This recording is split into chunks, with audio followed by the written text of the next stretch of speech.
Ang poste ato gyapong itunol ang poste. Pero dito mo concentrate sa atong ending kay mo na pasyor na koron si Binay na kong pasyoron.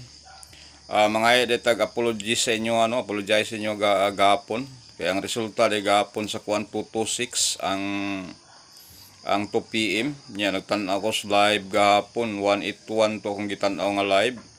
Lahi man siguro to nga kuan nga result sa nga kuan. Ngano man to? Tinga man ko nga 226 may gawas 2 PM. Karon ang atong kuan, ang atong itonol poste niya pero dito mo concentrate sa atong ending nga 79.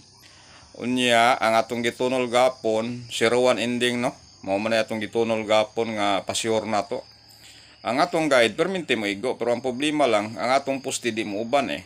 Mo na nga dire mo concentrate sa 79 ending, ang akong poste ron is 0 to. Nara na sa inyo, kaon ninyo.